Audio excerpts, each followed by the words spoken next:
Welcome back everyone to yet another video. In today's lesson we are going to be looking at modal verbs. Now I'm sure many of you have come across modal verbs before in your experience of learning English, and today we are going to have a little look at modal verbs of obligation and prohibition. So we're going to start the lesson talking about have to versus must. I'm sure many of you have often wondered, is there a big difference between have to and must? I would like to tell you that the best way for you to realize the difference is to know that have to is a formal obligation and must is more an informal or personal obligation. Let's get started. Must. You must mow the lawn tomorrow. You must mow the lawn tomorrow. The grass is getting longer and longer. The grass is getting longer and longer. The verb mow, it sounds very short, mow, is to cut the grass.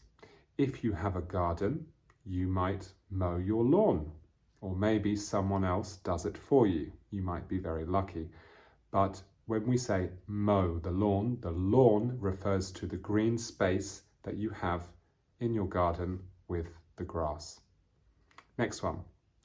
You must wake up early tomorrow, and you can hear the bird song. You must wake up early tomorrow and hear the bird song. Must. Is this a formal obligation? No, this is a personal obligation. It is not the law that you have to wake up tomorrow early to hear the bird song. It isn't. It is just a very strong personal obligation. Next. Must you leave so soon? Must you leave so soon? I've got the kettle on. If you say, I've got the kettle on, it means you are about to make a nice cup of tea. Or in England, as we often say, a nice cup of tea. Cup of tea. Cup of tea. It should be a cup of tea, but we often say it a lot faster, a cup of tea.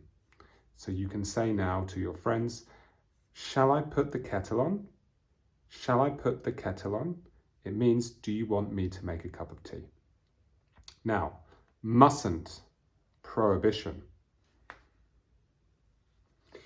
You mustn't put a fork in the toaster. You mustn't put a fork in the toaster. Especially when it's connected to the mains. Especially when it's connected to the mains.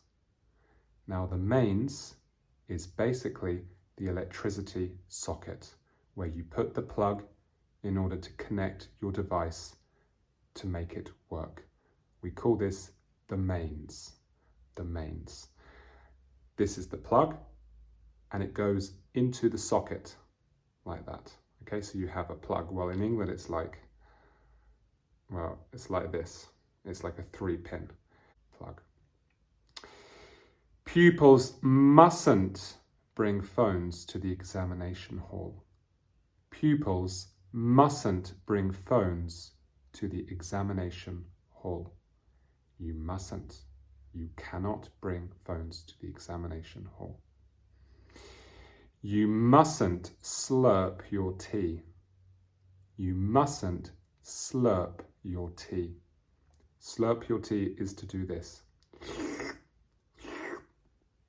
In some cultures, it is not considered rude to slurp your tea, but in England and in Europe and in many countries, I would say, it is rude to slurp your tea.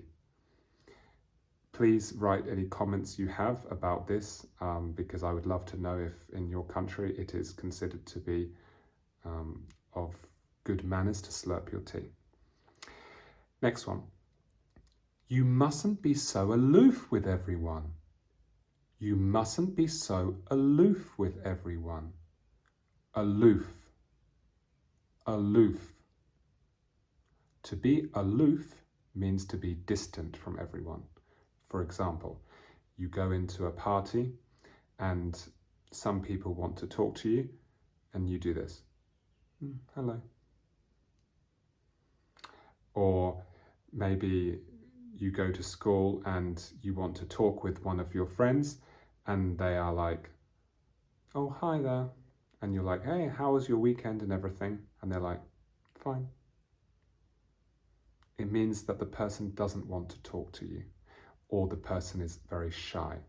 So normally to be aloof is in a negative context. If you are aloof, you don't want to talk with people.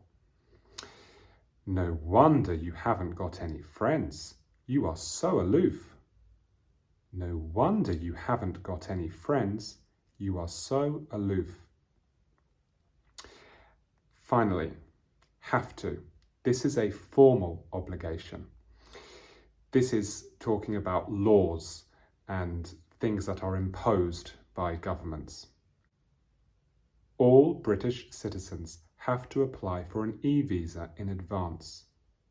All British citizens have to apply for an e-visa in advance. You have to do it. The law states you have to apply for an e-visa. It is not you must apply for an e-visa. It is more than that. You have to apply for an e-visa. It is a formal obligation. You have to be over 18 years old to buy alcohol in the UK. You have to be over 18 years old to buy alcohol in the UK. You can't buy alcohol if you are under 18. Very sorry. And don't have to. Now this means it is not necessary. Many people think don't have to is a prohibition, but it isn't. Don't have to means it is not necessary. For example, you don't have to declare any money that is under $10,000. You don't have to declare any money that is under $10,000 or £10,000 or 10,000 euros. You don't have to declare it. In some countries, you don't have to wear a seatbelt. In some countries, you don't have to wear a seatbelt.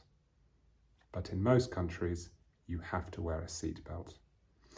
I hope you learned something from today. If you've got any questions, please feel free to ask me them. Write any comments below, and I look forward to seeing you in a new video soon. Thanks very much.